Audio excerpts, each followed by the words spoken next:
Hola a todos, soy Alfonso Lázaro y hoy nos vamos a preguntar qué frase es la más extendida y que más repiten profesores y entrenadores de esquí alpino, o incluso los propios esquiadores cuando intentan corregirse entre ellos. Esta frase es sin ninguna duda échate hacia adelante o apóyate delante. Tiene todo su sentido ya que según la física, si los esquís se deslizan hacia adelante, como nuestro cuerpo tiende a permanecer en reposo, sentimos una fuerza ficticia hacia atrás, fuerza de inercia que debemos contrarrestar para poder movernos junto con nuestros esquís. Hasta ahí todo bien, pero una vez que esa fuerza queda contrarrestada, debemos analizar la posición más eficiente en cada una de las fases de la curva que permita obtener el máximo rendimiento de nuestros esquís, sacando el máximo partido a su diseño y construcción. En este capítulo nos vamos a ocupar de analizar la posición para mantener ese equilibrio antero-posterior, que como podemos observar en este fragmento de una bajada de gigante de la esquiadora Lara Gut, varía en cada una de las fases de la curva.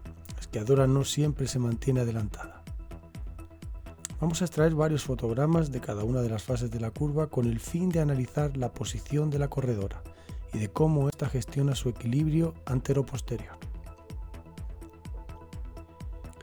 Comenzando por la fase de transición, pasando por la fase de inicio, fase de arco, para terminar con la fase final. Para definir las condiciones de equilibrio debemos identificar dos puntos en el sistema. Por un lado, la base de sustentación primaria, donde se concentra la mayor parte de la carga, que es claramente su esquí exterior, y por otro, el centro de masas, que podemos suponer en la zona del torso de la esquiadora. Ambos describen su propia trayectoria. Veamos cómo varían la presión sobre el esquí exterior y el punto de aplicación en ese pie exterior. Ambos dependerán de la posición relativa del centro de masas con respecto a la base de sustentación primaria. Comenzamos con la fase de transición en la que el esquiador deberá estar centrado. Su centro de masas deberá estar alineado con respecto al eje de equilibrio antero-posterior, es decir, su torso deberá encontrarse encima del esquí exterior. El punto de aplicación se coloca en el centro del arco plantar. En la fase de inicio, el centro de masas se encuentra por delante de la base de sustentación primaria, o lo que es lo mismo, el pie exterior se queda por detrás del torso, provocando una mayor presión en la parte delantera del esquí y que éste comience a tallar la curva desde su techo. El punto de aplicación se encuentra en el primer metatarso.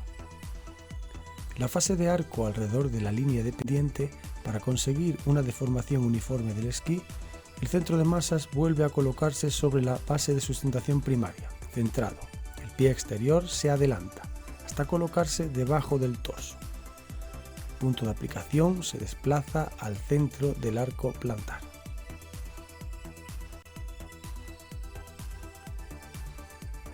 En la fase final, el pie exterior continúa adelantándose pasando a estar delante del torso, consiguiendo que el centro de masas se coloque detrás de la base de sustentación primaria. El punto de aplicación se encuentra al final del arco plantar, comienzo del talón.